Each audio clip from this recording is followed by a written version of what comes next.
So now that we've seen what the bead crochet slip stitch looks like, we're ready to actually start a bracelet. And you'll see here, this is this pattern that I was describing before, very, very simple. It's 5 colors over and over again. So you're going to take your 5 colors and stack them in order in containers or piles so that it's easier to string. And so here are the last 5 beads going on in the order that you would have them lined up. And now we can slide them down to join the rest of the beads. So you'll do the 5 colors 40 times for the bracelet that we're making here. If you're not sure, you always want to err on the side of putting more beads on rather than less, because it's much easier to just leave beads off than to add them after you started.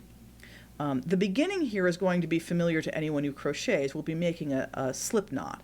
And again, it's kind of like with the beads. It's better to err on the side of leaving a longer tail. You can always cut the tail to make it shorter. You can't add to it, right? So I'll probably err on the side of making this a little bit longer than it needs to be.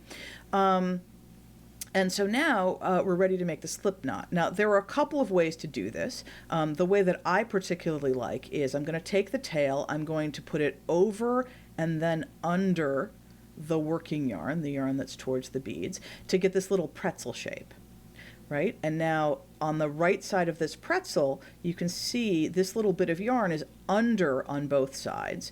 I'm going to slip the crochet hook under that and then pull both ends of the yarn down to tighten this. And so what you end up with is this nice little slip knot right next to the hook, and then one loop of yarn around the hook, just like so.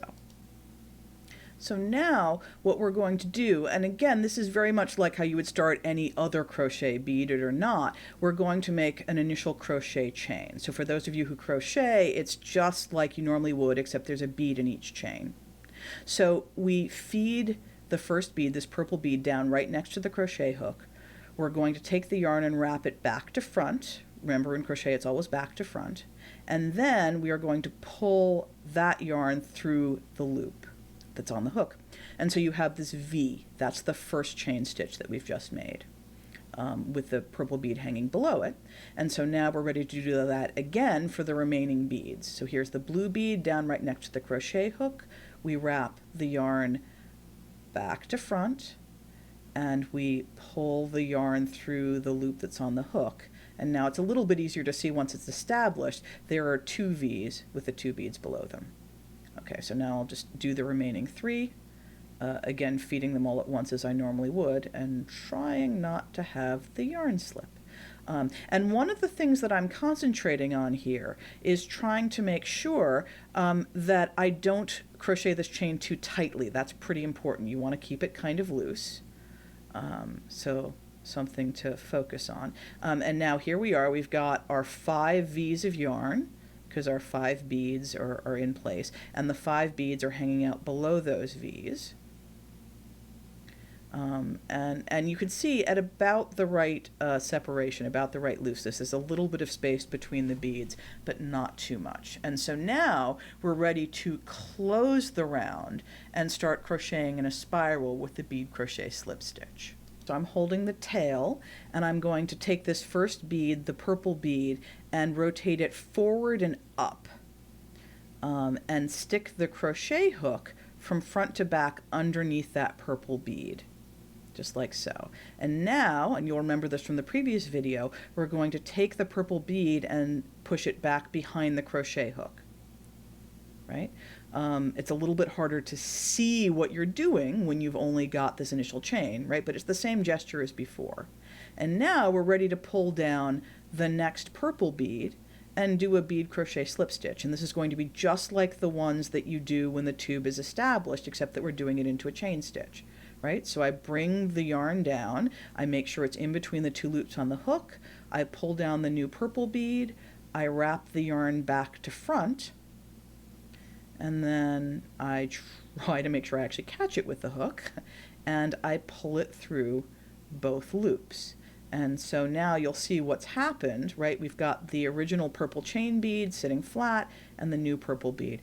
Honestly, for me, that one stitch is the most awkward in any bracelet. But now we just keep going, right? So now we have the blue chain bead.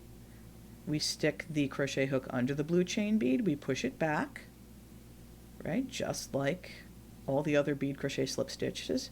We bring down the new blue bead, and yeah, the tail can get in the way at the beginning, so you'll find yourself moving that around a lot. So we bring the blue bead down with the yarn hanging between those two hooks, two loops on the hook. Wrap the yarn back to front and pull it through both loops. And so now I'm just going to keep doing bead crochet slip stitches, one into each of the chain beads. So yellow is next. And as I warned you before, this is a lot trickier when you've got so little to hold on to than it is when you're doing the full tube. Okay, so hook goes under the orange bead goes back, new orange bead comes down with the yarn between the two loops, wrap the yarn back to front, pull it through both loops, and finally we're going to stitch into that red chain bead. That's the last of the chain beads. And now we've got one full round of bead crochet slip stitch. And you can see now the chain beads, they are lying on their sides relatively flat. They're a little splayed just because there's so little of the tube established. But they're now into position where they're supposed to be, and the top has the 5 beads in the car tire position, just as we would expect and just as it will be in the longer tube. So let me just do one more round here so that we can see the beginning of the tube a little bit more established. When you're just starting out at this stage, you will probably not be particularly sure of yourself. In fact, I have to say, even if you have experience bead crocheting, for me, when I've just got the chain round and one round above it, it's not always clear that the bracelet has started out quite right, that it's loose enough, that everything's sitting the way that it should. I'm usually not super confident until right here, right around when there are 3 rounds total on the bracelet. And so now, once we get this into place, if we take a look, we can really start to see the spirals here, right? So here you've got the purple beads, right? 2 flat purple beads with a car tire on top, 2 flat blue beads, car tire on top, 2 flat yellow beads, yellow bead on top, 2 flat orange beads, orange bead on top, and 2 flat red beads, red bead on top. So you can really see the beginning of these 5 spirals. And that's what the bracelet looks like at the very beginning.